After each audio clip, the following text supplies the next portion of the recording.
Hi, and welcome to the Changing Perspectives podcast, a show where we discuss a variety of topics, including grief, parenting, health and wellness, and relationships. Join us and explore a number of changing perspectives. We're your hosts, Jenni and Josh Brennan. Hello, Jenni. Hi. What's going on? Nothing. We don't pre-record the opening, so I legit say it every time. Mm-hmm. I wonder what other podcasts do.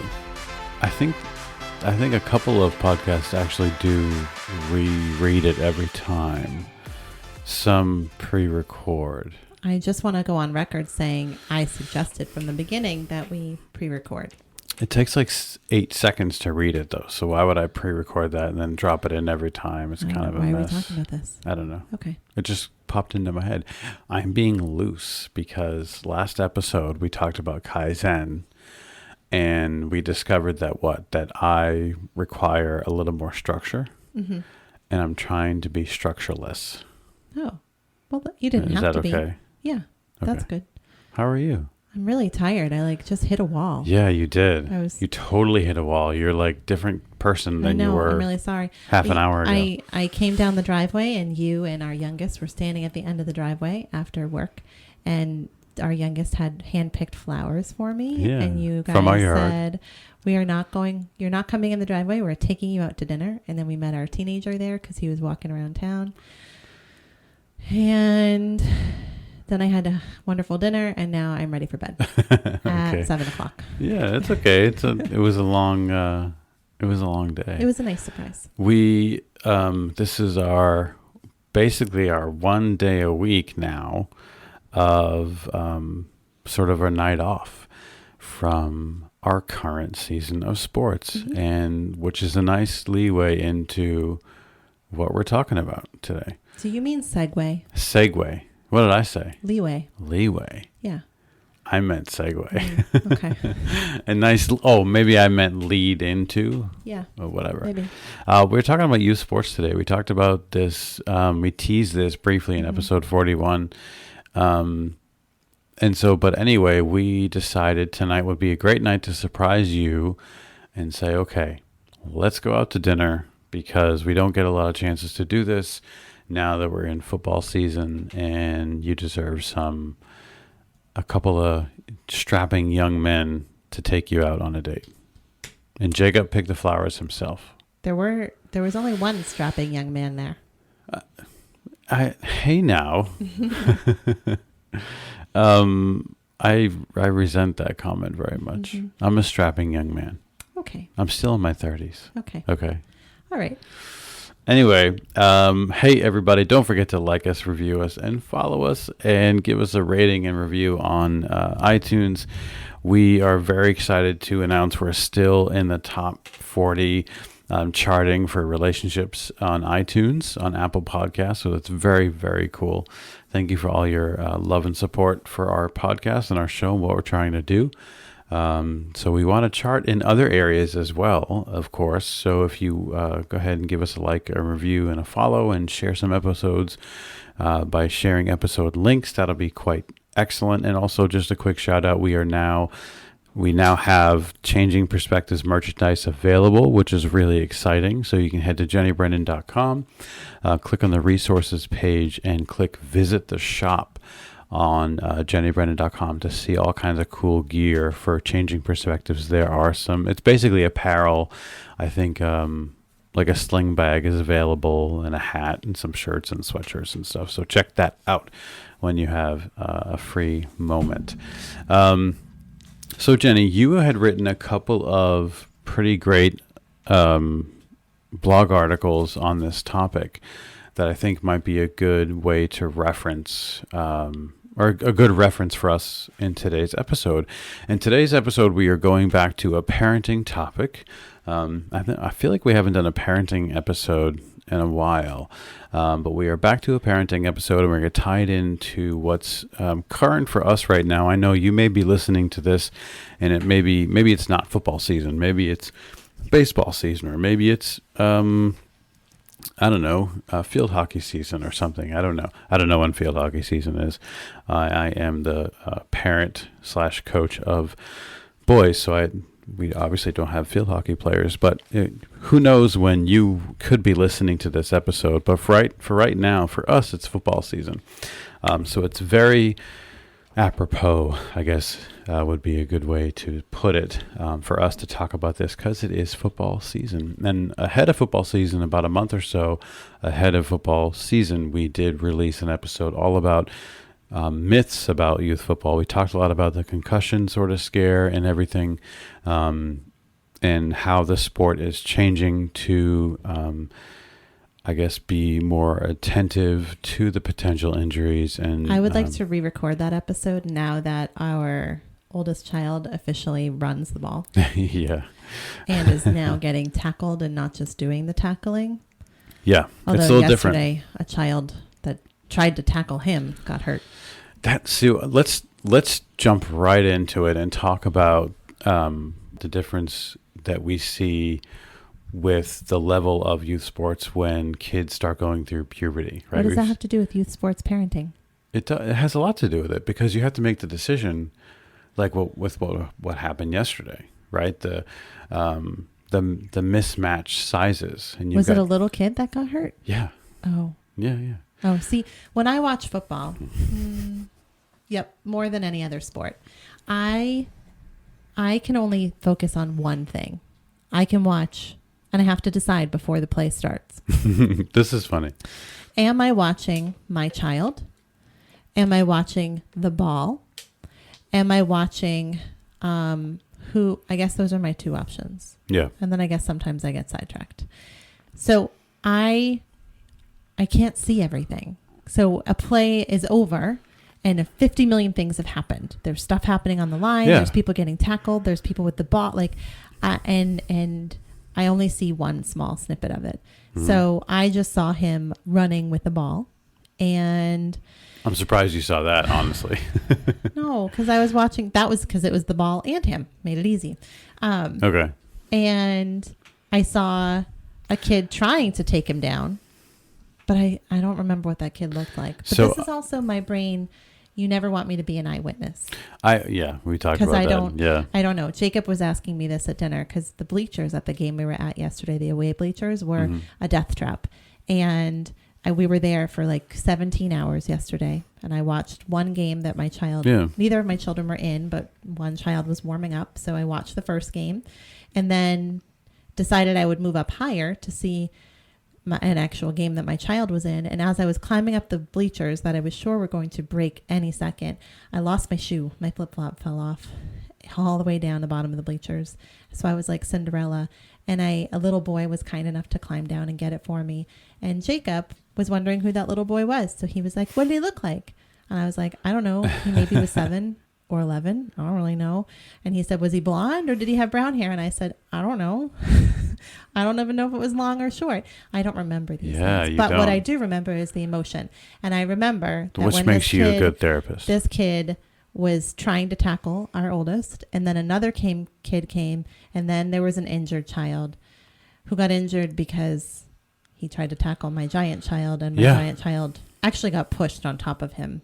It's interesting. I mean, this is 7th and then his leg was bent all weird. Yeah, he had a little leg injury. Yeah. This is 7th and 8th grade football, and football injuries happen. We talked about this in our episode, so feel free to check out that. Please do. Actually, it's kind of a partner episode to this episode. But this is 7th and 8th grade football, and so you've got kids that, again, are just at the beginning of going through puberty and growing, and you've got kids that are basically young men. Yeah. Our son is taller than me, 160 pounds, and he's fast and strong, and he has made himself into a slot receiver running back from being a lineman for many years, and he's worked hard to get himself there. And so one of his carries yesterday, as Jenny mentioned, he got a lot of yardage. That was episode 25. Oh, thank you. Sorry. Episode 25. Check that out. He got a lot of yardage, and the cornerback came up to try to tackle him, and this cornerback, safety, I think. Actually, he was a safety. He was little. How do you know all this? How do you know where this kid came from? So this is the I'm stuff a I don't coach. know. But your have to brain know. works, and you can see where the kid that is making the tackle came from. See, my brain doesn't. Exactly. Do that. Yep. I zone all that other stuff out. Also, I have a little secret. I watched the film today a couple different times. That makes me feel better. So I know, and I rewound it and watched it again, so I know exactly what happened. But I did know where the kid came from. I feel like all the coaches time. always know that. Yeah. Sometimes I get faked out by the ball, and it's not really being passed, and I think it is. Anyways. Yeah. Anyway, what's the point here? The point How here does is this tie into what we're talking about? This one of those elements of sports parenting you have to consider. Injuries. Yeah, injuries and taking a calculated risk with letting your child participate in whatever sport it is. We talked about this a lot in the football episode because a lot of injuries happen in other sports, not just these contact sports. Well, and also in other activities, just riding your bike or being in gym class or anything like that. Again, I mean, you've got these adolescent children that are on the precipice of growing into adulthood, and they could be faced. Your child who's maybe the same age or maybe a year younger might not be there yet physically developmentally, and so that's something to take into consideration. I remember there was, you guys probably heard Everett saying hello over the air. He's in the background barking. I remember. Do you remember Little League 12-year-old season, and one of our big 12-year-old players was at the plate, and a small 10-year-old was pitching? Nope. You don't remember this? And he had a line drive back to the pitcher, and it hit him. I wasn't at that game. Oh, yeah. But I heard about it. And then I asked. Yes, I remember. I mean, there's weight limits in football. There's no weight. He was okay. Minimums, which is something interesting. Minimum weight. So it's a funny story. You want to hear a funny story? Not really. So you don't want to hear this funny story? I just want to see if you were really listening. So are there minimum weights in Pop Warner though? I don't think so. There's no weight limit in Pop Warner. I thought there was. No, you just have to. You played. I think we're not Pop Warner parents. I'm pretty sure that the case is if you weigh a certain amount, you have to play at a different level or a different team, something like that. Yeah, I mean there's all kinds of different divisions in Pop Warner. We don't really know Pop Warner, so we're just making stuff up. It sounds like there. Okay, what's your funny story about minimum weights? We have we're in a youth football league that has weight limits, and we had a new family in our league this year, new to football, and he's one of the youngest players. He's on the youngest team, the 3rd and 4th grade team, and the coaches kept talking about weigh-in, the official weigh-in, what all the teams in the entire division come together and spend all day. You have a time slot. You go in and do your official weight, and you submit your rosters, and so everything's official. Blah blah blah. I just want to say that I was right. What? Pop Warner does have minimum weights. Oh, interesting. Yeah. So yeah. Do. Great. Thank you, Jenny. You're welcome. You're like the Google master today. I'm always the Google master. Usually it's me, but you're quick on your phone, and your phone is not giving us any weird feedback. So I appreciate that. I put it in airplane mode and shut off the cell phone service. Oh, nice. Ooh, I didn't do that. Mine are over there. No one's texting me. I don't have friends anymore. So. That's a different episode altogether. I lost my train of thought. Oh, so the might. Yeah, you do have friends. Wonderful friends. So the youngest division in our youth football league is called Might, and this little Might player kept hearing the coaches talk about weigh-in and getting ready for weigh-in, and he's really little, and he thought that there was a minimum, and he thought he wasn't going to be able to play because he didn't weigh enough. Little munchkin. So he was like eating all kinds of food all week and extra carbs and carb loading and all that kind of stuff. Did his parents also think that? Yeah, they did think. And then so the coaches were able to tell him, no, there's no minimum. Poor little pumpkin. But maybe there should be. So looking at like the Pop Warner here, I'm really bad at guessing weights, but what would you think? So for their tiny mites, which is 5-year-olds, 5, 6, and 7, they start early at Pop Warner. Yeah. What would you think the minimum weight would be for them? 30. 35. Yeah. To 75, and then the Mighty Might is 7, 8, and 9.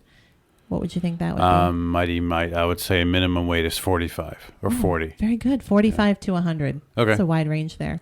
Well, 9-year-olds can be big.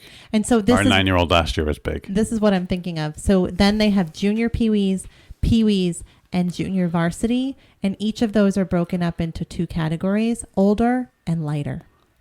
See. So, they're the older ones who are also lighter are 60 to 95. So really, they kind of straddle the ranges there. So that if you're like an 11-year-old and you're lighter, then you're a junior peewee. If you're an 11-year-old and you're heavier, then you're a peewee. Yeah. So there's ability to kind of move up based on there. Based so on I actually your size. really like. I also like that really layout. Why aren't we Pop Warner? Because our division, our league. Because I like Pop Warner. They also have team moms, not team moms who are there like on the sidelines giving people water. I'm not. Team parents. I don't like that. It could be mom a parent. thing, I know we had this right? conversation before. I just saw an article come across my news feed about one of the nation's first female high school football head coaches, blazing trails and making a name for herself. I forget what state. I want to say Kentucky. But yeah, we shouldn't gender assign. No. Sorry. Yeah. You're correct. Team parents. Team parent. Right.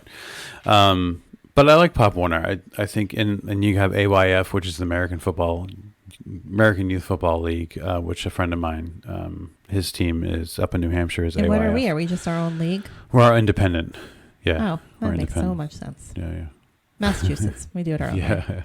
But there are lots of Pop Warner teams within Massachusetts and other different leagues and whatnot. I don't want to get you in trouble, board member. Oh, that's not happening. But I want to be Pop Warner. Okay, go ahead. Move to Taunton. Okay, I'm gonna. Now we're getting really local here. Bet they get me uniforms. Yeah, I'm sure they do. I'm going to look up how much it is to be in Pop Warner. Okay. You just keep talking. Yeah, I'll just keep talking. So they don't listen. Anyway, we just wanted to sort of freeform this episode. We've been involved with youth sports since Jackson was 5 years old. His first venture into being was it 5? No, it was, organized youth sports. It's like 4. Was 5. No, because he did soccer. He was 5 when soccer. Oh yeah, he did do kindergarten and then. Was he 4? He might have done 4. It's not really important. 4 or 5. Whatever. I think that, that's where in my mind, that's where it started. Mine too. Because it was a separate youth sports organization. I volunteered to coach. Like that was the start of our youth sports career, a life in youth sports. He played karate. He did karate when he was, I think, a little bit younger for a few years. Yes, karate is a sport, absolutely. But I think of it different. I think of it differently. Mm-hmm. And then, they did sort of preschool type, things at the Y, bitty basketball or something. But our foray into youth sports started with soccer. And I didn't really know much of anything about coaching. I was a teacher for a long time. I teach privately for music. I don't do it currently, but I did that for a long, long time.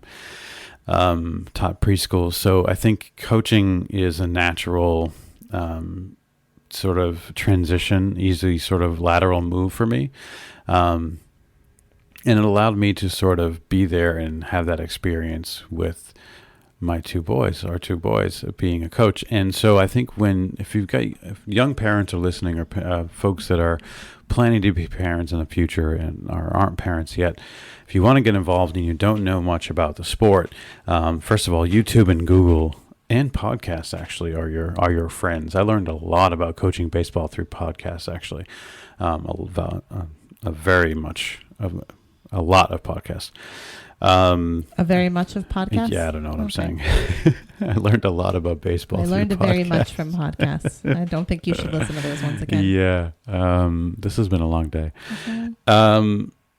And so I think that starting at the youth level, the real young level, was a super easy transition, right? Because you don't have to know a lot about the sport because the competition level is not anywhere near where it will be when they're teenagers or in middle school. So you start really young, and you sort of learn the sport along with your child.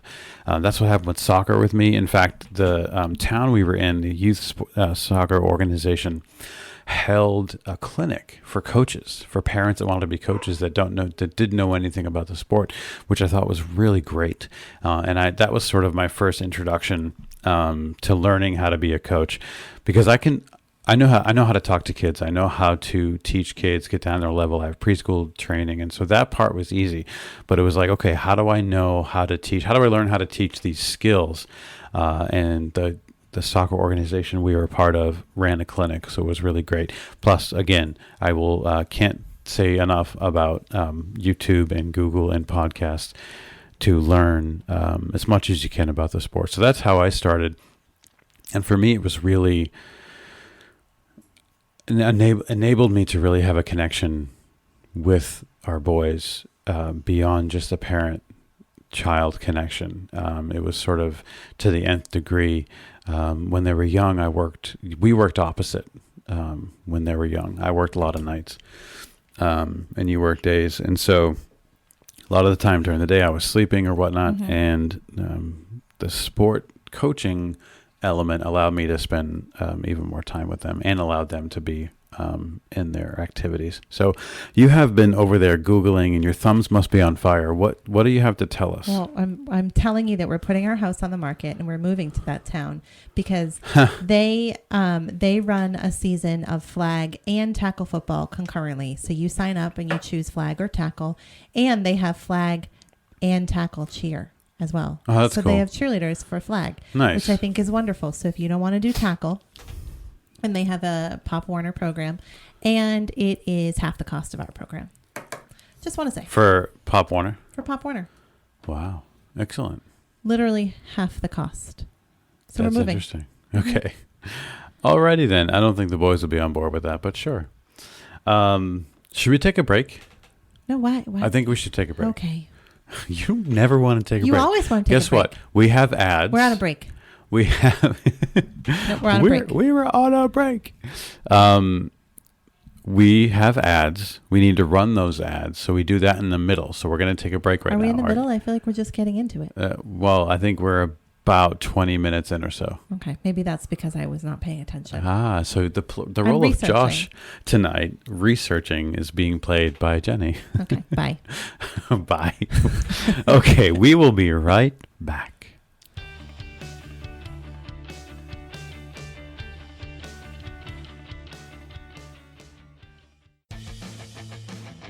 Are you looking to level up in life with your health, mindset, and personal mission statement?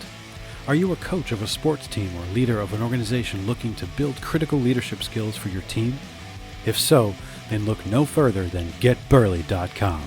The Get Burley brand offers life coaching, personal fitness programming, and team building retreats, clinics, and seminars, all designed to empower individuals and teams to become the best versions of themselves.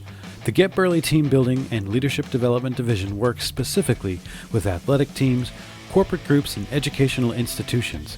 Through their signature seminars, workshops, and/or retreats, Get Burley will have your team firing on all cylinders and working as an inspired, cohesive unit, committed to the mission and vision of your program or organization.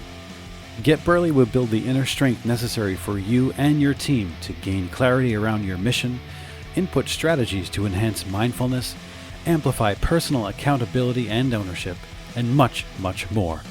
Do yourself and your team a favor and visit GetBurley.com. Get Burley. Be the best version of you.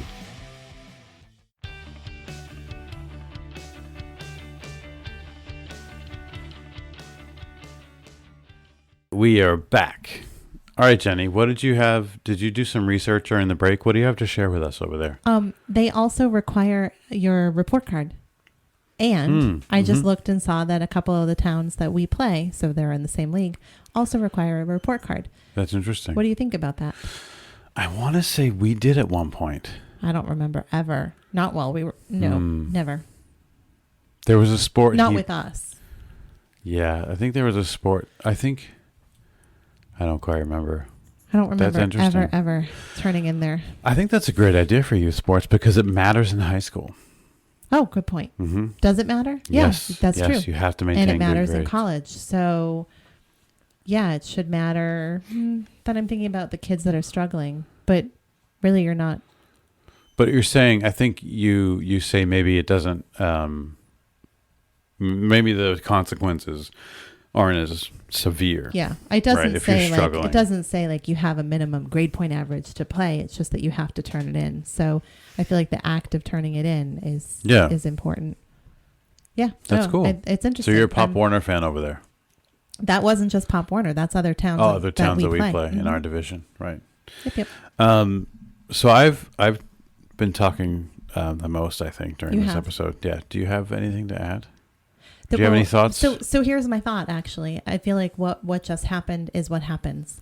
That when we start talking about youth sports or when we sit and watch a game, you just plow through and overpower me. Okay. And you do all the talking. And like if I misunderstand something, you just dismiss me. Is this turning into a relationship episode? Kind of. Okay. No, I think this is a good sort of metaphor or parallel process here. Okay. Like I'm just the mom, so I don't know anything. Oh, that's not what I think I'm at just all. Jenny, and I don't know anything about sports. I don't think that way at all. But that's how you act when we're on the sidelines. Sometimes it's funny though. I'm just a parent and not a coach. I think it. Okay. That doesn't mean. I don't think there's a difference between a parent and a coach. But I don't think one is less than the other. I don't think parent coaches think that. I think that there's a hierarchy. I think that there are parent coaches, and I'm painting with a broad brush here. Mm-hmm, parent coaches who think that they are better than parents. I would agree with that. Coach. I'm not one of them. I don't feel like that. I don't feel that way at all. But, coaches do have, and I should say, coaches have a responsibility to meet the expectations of the parents and the responsibility of the child athletes to. Yeah, no, I actually think being a parent coach is the worst. It stinks. And quite horrible. You actually talk about it in your Have We Lost a Youth Sports article. So I actually wanted to shout that out. I have your blog articles pulled up here. One was published really recently this past summer. Have We Lost at Youth Sports? That's what it's entitled. You talk about the video, and we see this all the time on social media, video of parents fighting at youth sports games. I actually think it could have happened yesterday. Really? Were you paying attention to the very boisterous parent, not a coach? Parent, I don't even know if it was a parent. I don't know, because she was there for all three games, right? And she was wearing a tail. What? Like an animal tail? Yes, I think maybe she was kind of their mascot. I don't know. Were they the Cougars? They were the Cougars. They were the Cougars. Yeah. She was so into it. She was 100% committed. She was cheering on every play. She was getting into it. And she was just like, she was in it. And I think if there had been a parent on our side that was like that, I could see a situation where opposing parents like that or opposing fans like that can kind of get into it. And we see that in professional sports too, right? Like fans fighting with each other over their teams. But I think parents fighting over their teams are even worse. Josh is mad at me because I wouldn't let him take Norma Jean's collar off. And now what is she doing? Pitching. She's just being really cute. She's cute. Oh my goodness. Don't pay attention to her. Ignore her. Anyways, well, I'm rambling. So what's my point here? When you're a fan of the athletes, I'm a huge, gigantic Patriots Red Sox fan, and I get so passionate about it. But it's quadruple, 10,000 times more emotional investment when it's my children. Well, yes. Right? We've talked about how you got kicked out of a game, right? I don't think in detail. Did we not in detail? Yeah, I was going to talk about it today. Okay. I guess that. Oh well. When do you want to talk about it? Well, I wanted to read your paragraph Okay, here because it's well written, Jenny. Thank you.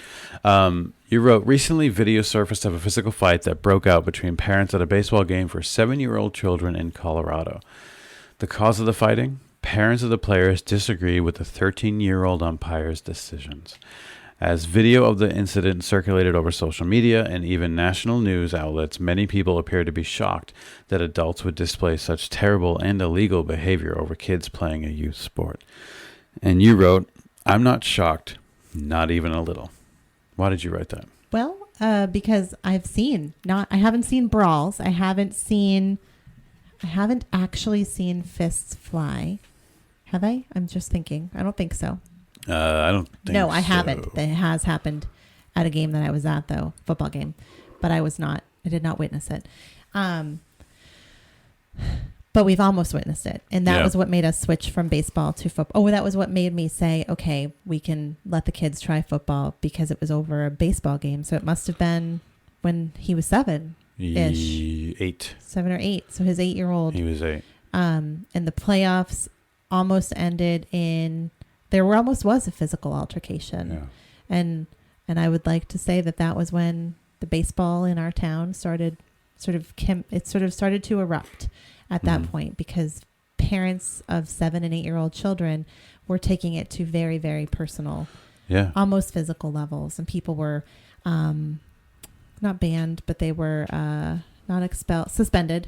They were suspended, and kids were. It was at an elementary school. It was just kind of dirty, and I'm not blaming anyone. I'm not calling anyone who was participating in it dirty. I'm just saying, like, that's sort of the culture of youth sports, is it has become really kind of dirty, I think, and about name calling, and it's just not fun sometimes. It's too heavy sometimes. Does that make sense? Absolutely. I don't want to I'm not trying to disparage anyone, because you've kind of been there, although it was a little bit different.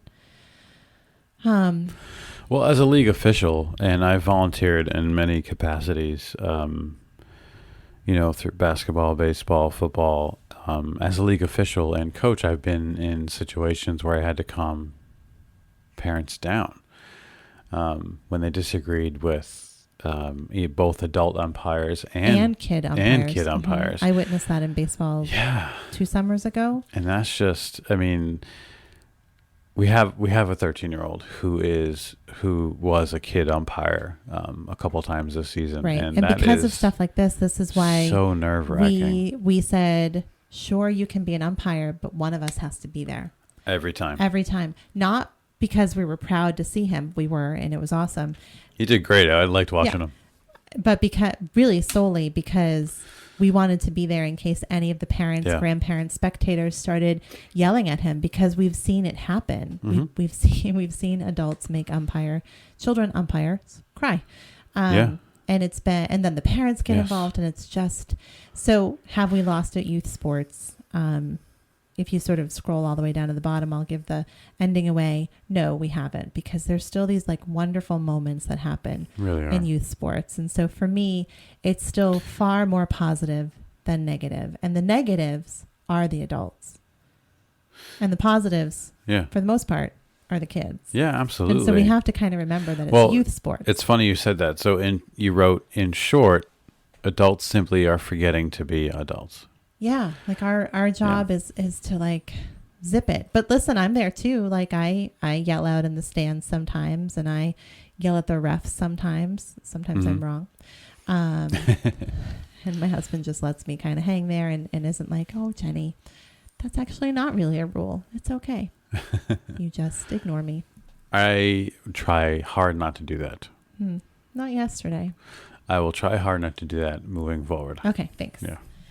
I think adults just need to sort of remember to be adults, but it's really hard to do when you are a parent on the sidelines and your kids are out there and they're getting perhaps physically hurt.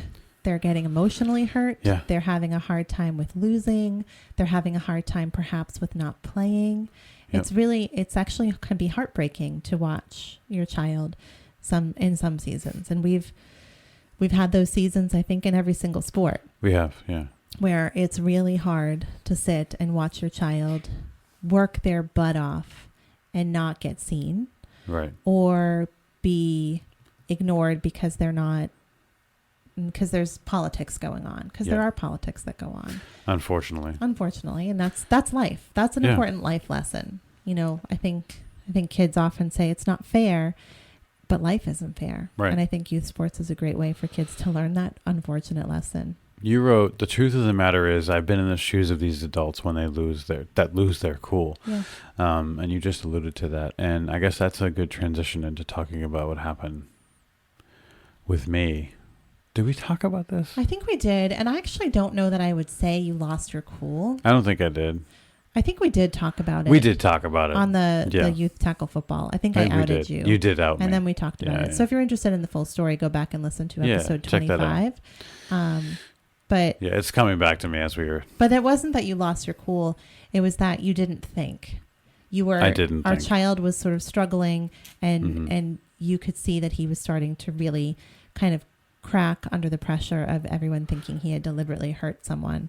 And you were trying to make him feel better. And you were using language that you and him use. But it didn't come across that way to other people. No, and I know how to pump them up. I mean, a lot of sports take it. There's skill, there's athletic skill, and then there's emotion and attitude and drive and motivation. It's very emotional and heady.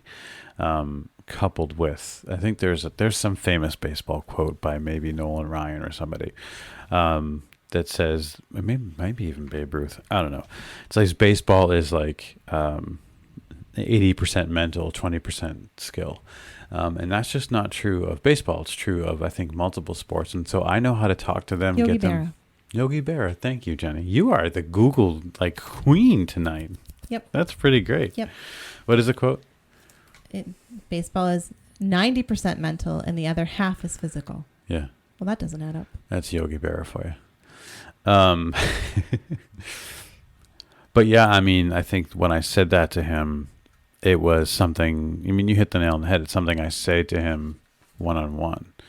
Nice hit, or let's go. Yeah. And I think in that moment, your parent brain so it's kind of like grief brain, right? Kind of fight or flight response. You as a parent were thinking, oh my gosh, my child is struggling. And so the front part of your brain did not activate. It was sort of basic brainstem. I have to make my kid feel better. And so you yelled something that was supposed to be supportive of him. And then it was. And, right.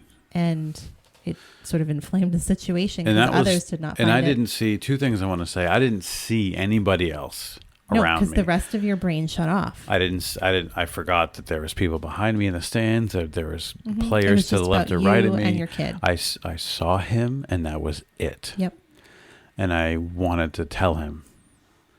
And so you did. I did. And it backfired. But nobody else was saying anything. But yeah, there was complete silence. Yeah. And I knew in that moment. And everybody heard it. We didn't hear it in the stands where we were because you were projecting it across the field. So it was the away stands heard it. Which was the problem. But, there was then commotion going on. Yeah. Not physical stuff or anything like that. I guess that's not true. The other coaches did run on the field and kind of run towards you guys. But there was never going to be anything physical. No. But people turned around and they were like, what just happened, Jenny? And I said, well, my child's out there crying.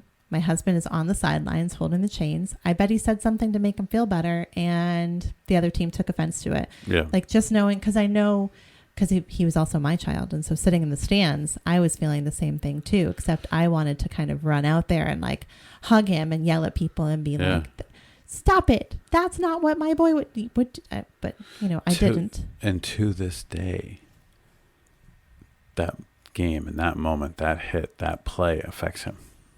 Because he's afraid. He's afraid to hit. Yeah. I think this season is a little bit different. He's looking a lot more like himself. He looks excellent. For him to get through that, to work through that, because then he was so afraid that other people would think he was deliberately trying to hurt people because he was so much bigger than other kids. Right. So it became this whole thing. Well, yeah, it was like he's a sensitive kid and he feels very, he's very emotional. And he is, tuned into overly sort of paying attention to people being critical of him, and that's like the ultimate criticism, right? That you're a beast who doesn't care about right people. And you were deliberately trying to hurt somebody. Yeah. So, but anyway, parenting is hard. Sports parenting is hard, and sports parent coaching is hard as well. And then being the wife of a sports parent coach. You talked about that in this article as well. I don't know if you want to open that can of worms. Sure, I'll open that can of worms because that was really recent. Being a sports, being the wife of a coach is really hard because you're not on the field. Take the mic, Jenny. Go ahead. You're not on the field. Well, one, it's hard because coaching a team, assistant coaching a team, being on a board, volunteering in any capacity takes a lot of time and dedication. And I don't want to disparage any of that or be negative about any of that. I so appreciate everyone that does that. And I think everyone should appreciate that.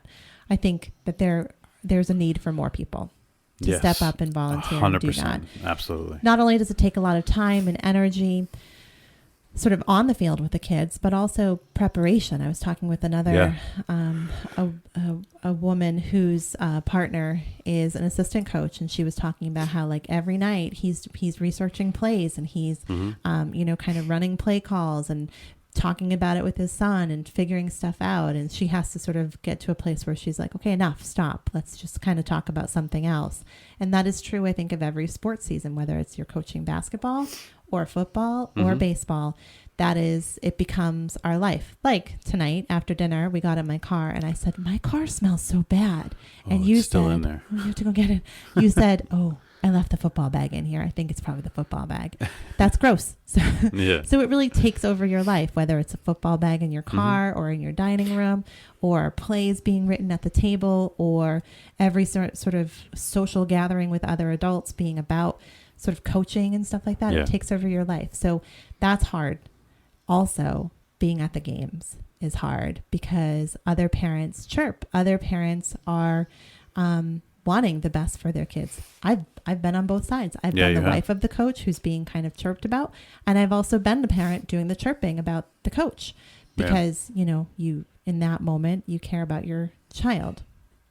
I think that there's a level of there's sort of a line that can be crossed though. And so there was a line that was crossed at a sporting game where a fellow parent was talking with a couple of their friends, and the friends pointed to you and said, who is that? Who's that guy? And she had some very, very not nice, not appropriate words to say about you while standing next to me. And one of the other friends did the whole motion, like with their eyeballs, like, oh, stop. His wife is right there. Like, ixnay on the... I can't think of the big Latin word for what he was saying, what they were saying. And she said, I don't care. I know. And I could have, in that moment, jumped to the defense of you, because here you are putting in all this time and all this effort. Yeah. But I didn't. I stood there. I didn't walk away. I just stood there and kind of let my blood boil. And then eventually I walked away and I walked up into the stands and I watched the rest of the game.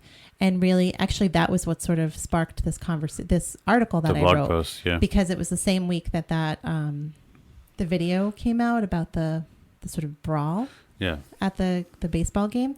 And I was trying to actively sort of change my perspective, reframe it for myself. And so I started trying to really look and see the positives that were happening at that event, rather than focusing on the negative parents, rather than focusing on the people in the stands who were really making fun of like the other team and like cheering when the other team made mistakes. I focused on the positives, and the positives were the kids who, got their first touchdown or got to like pass the ball or pulled someone's flags or just like had fun. That was the good stuff. Absolutely. Well, thank you for sharing that. I know it's tough being the spouse of a coach. Have you ever chirped about me? Oh, yeah. Okay. Oh, yeah. So I also want to say that I think as much as parents, I think that on the sidelines, parents can be the biggest critics of their own kids too.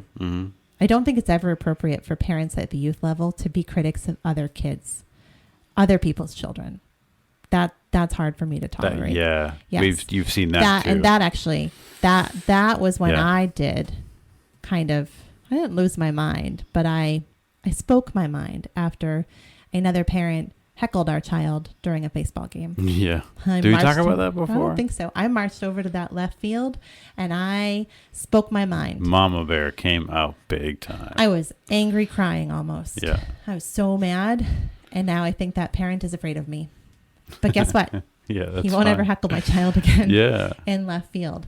So that, I guess, I don't know what my point was there. What was my point? Oh, so I think parents are hardest on our own children.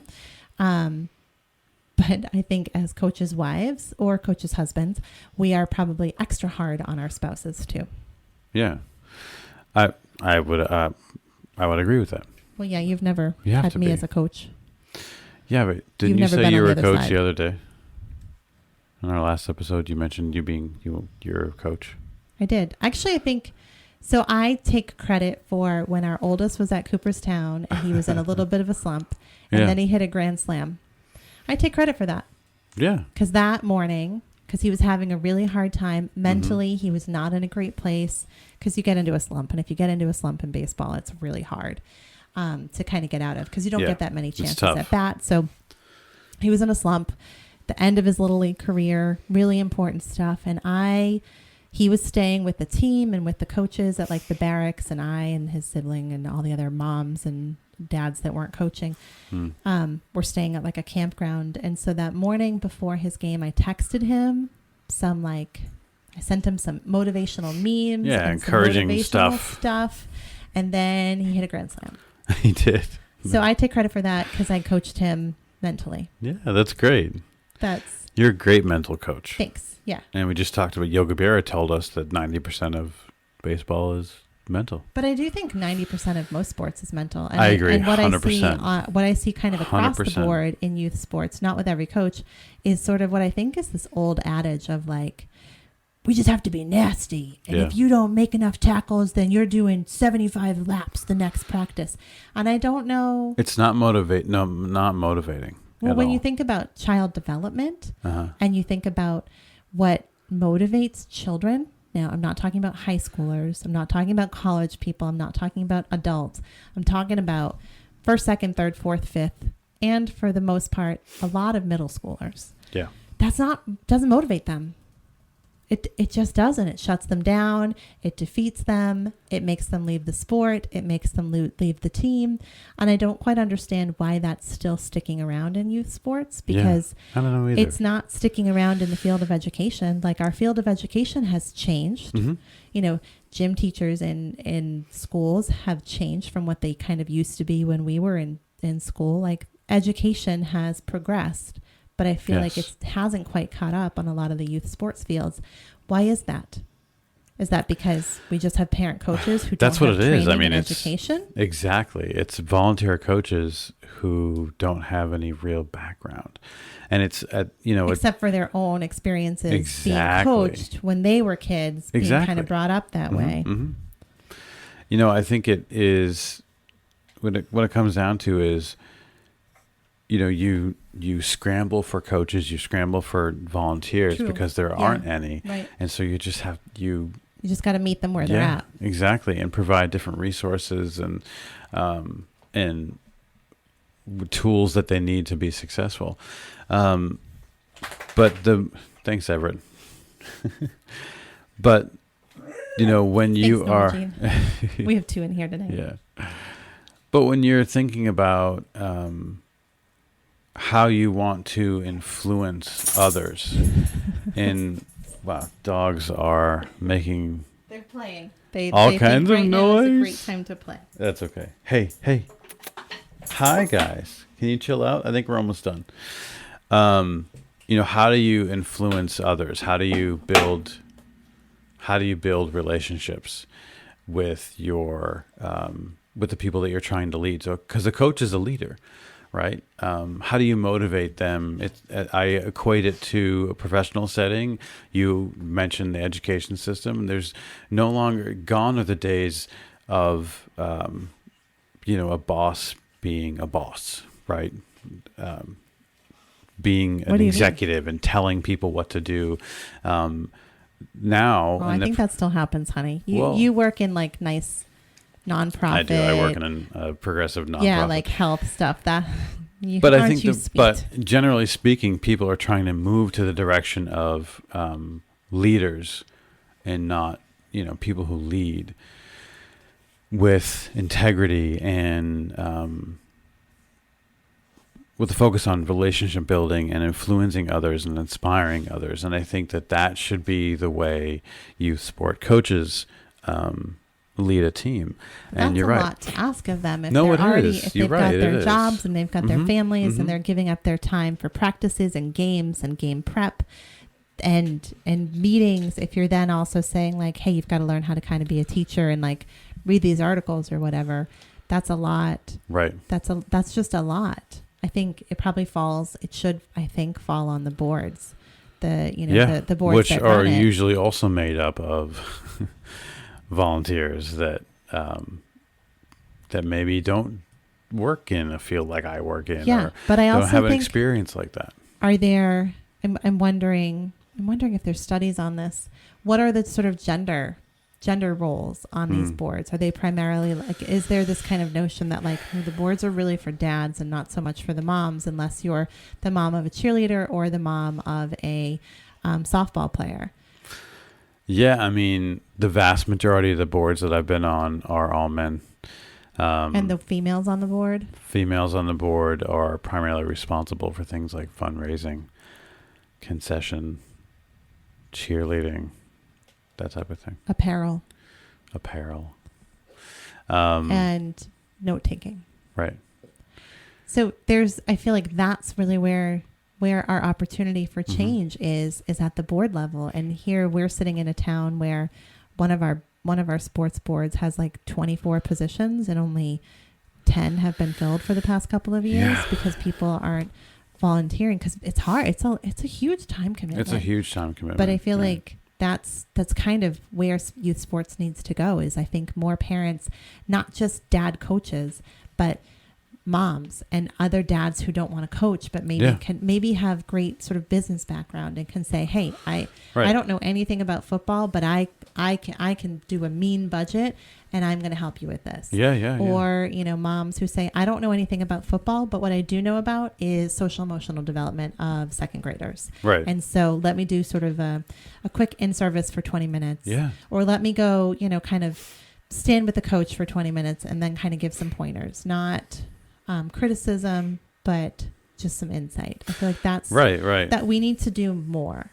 Not say that what we're doing is wrong, but say, okay, what's next? Because I think if we don't do that, we're gonna kind of lose this sort of wonderful kind of magical space of youth sports. We're gonna lose it to AAU and private club teams. Right. And it does take because those are run in a more, I think, thoughtful manner. They are. Because those are money-making organizations. There are, and the folks that are in charge, generally speaking, running those organizations have a salary or at least get some sort of stipend for their work. Right. And so it's a different level. It's a different animal altogether. Kids need to be active. Youth sports have all kinds of amazing benefits: camaraderie, learning how to be part of a team, the physical activity benefits and exercise and all that stuff, health and wellness. I mean, there's so many great benefits from doing youth sports. And you get a lot of those same benefits from other activities, not just sports. And also there's this, community that happens, this positive community and camaraderie amongst parents as well. We've made some amazing friendships and connections over the years from being involved in youth sports. Some of our best friends we met as being fellow parents of youth sports. So it is something that is magical and wonderful. You talk about those things a lot in your blog articles. There's one called The Boys of Fall, which I love. That's a great article you wrote a few years ago about football. I just reshared it yesterday. Did you see that? Yeah, I did. And then you wrote one, I hope it's okay that I say this one, The Mom Squad, great article that you wrote a few years ago that references the things I just talked about camaraderie and relationships and friendships that start from being involved with your children in youth sports. And so please everybody, check out Jenni's blog articles on sport. You're so sweet. You can put them in the links, I suppose, right? I will. We'll put them in the show notes. But all you have to do is go to the blog section on jennybrandon.com/blog, and you go to the category and click sports, and all of the sports parenting related articles will pop up.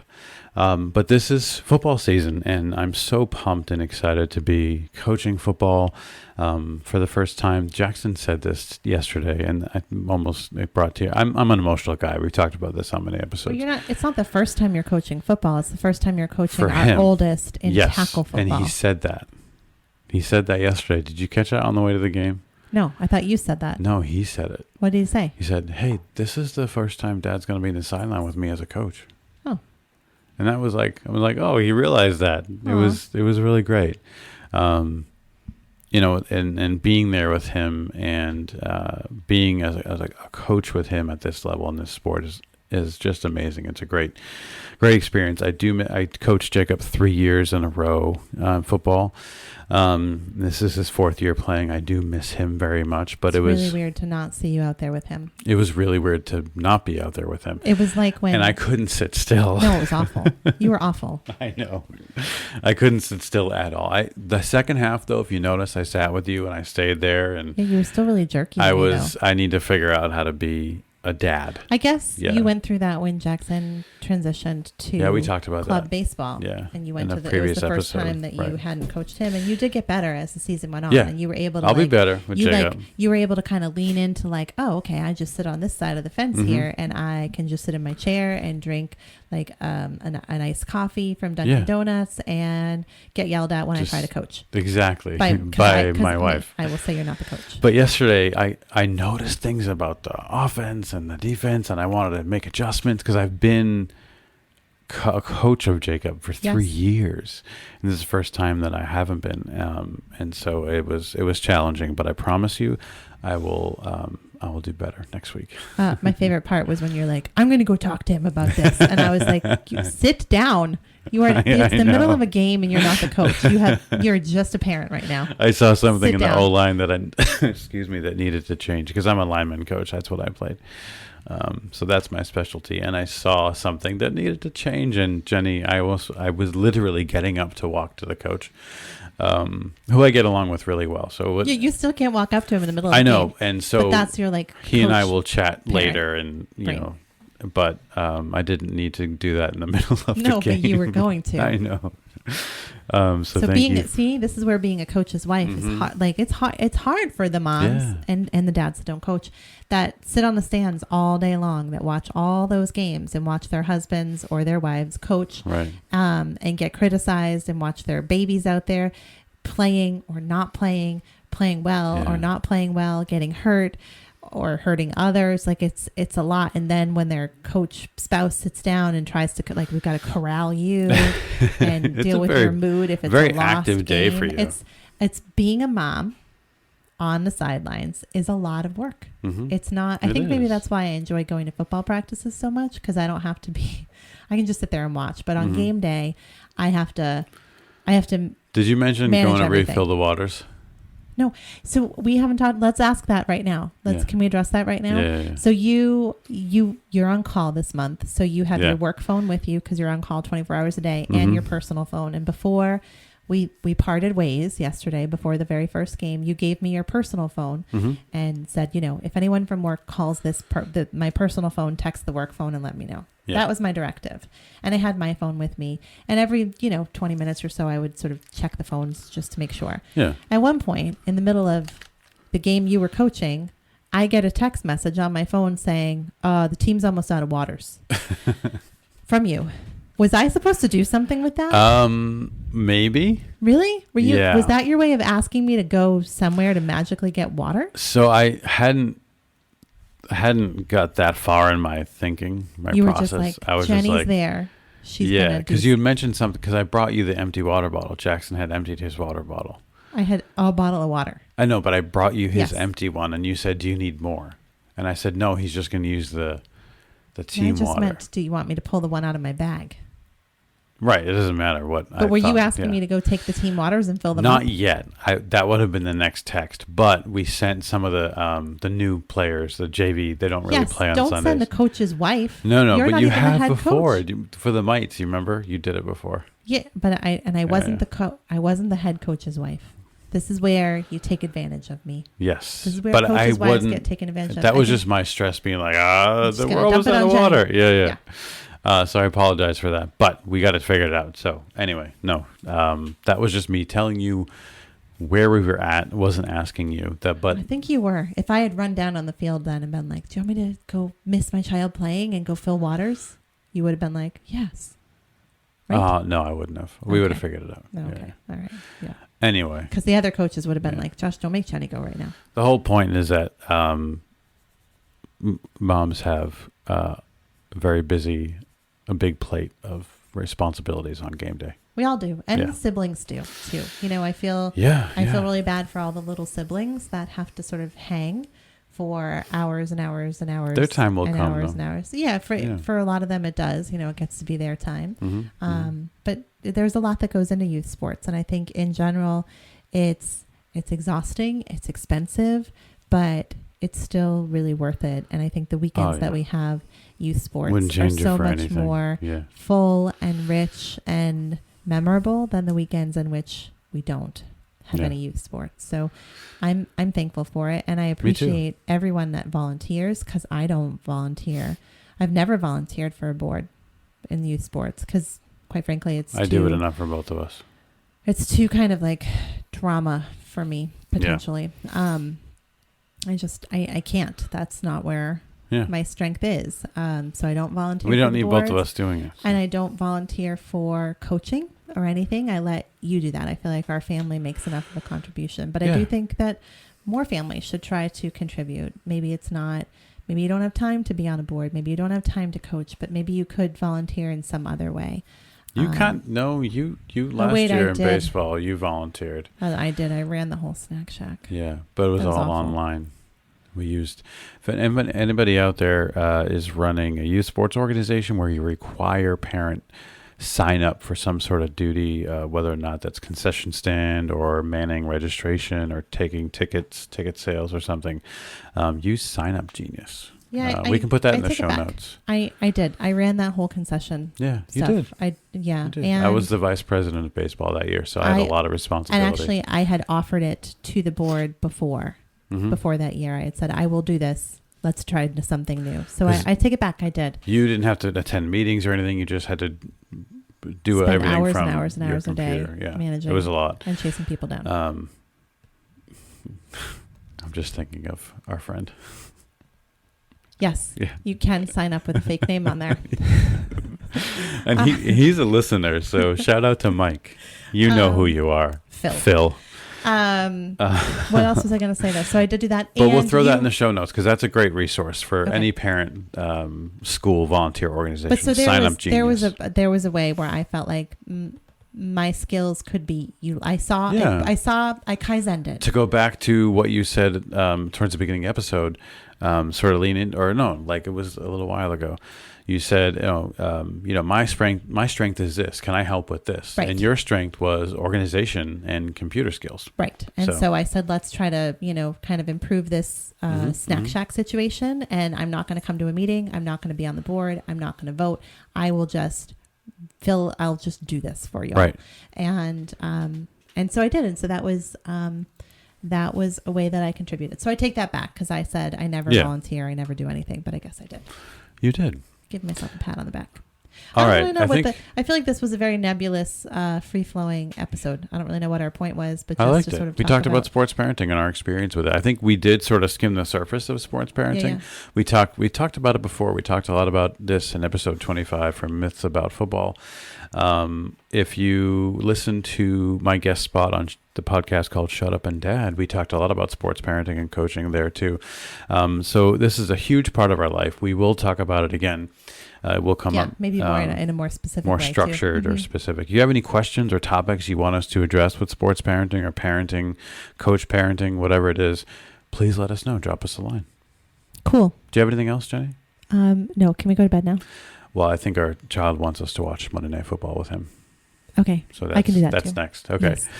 All right, everybody. That is going to do it for today. Thank you so much for listening. You can learn more on this by checking out Jenny's blog posts on jennybrennan.com. You can go to jennybrennan.com/blog/category and pick the sports category and see all these great articles. You can please follow us on Facebook at Changing Perspectives Podcast and on Instagram at Changing Perspectives Blog. You can check out our website by going to changingperspectivesblog.com or send us an email to changingpodcast@gmail.com. Go ahead and subscribe to the show so you'll never miss an episode, and we will see you next time. Say bye, Jenny. Bye, Jenny.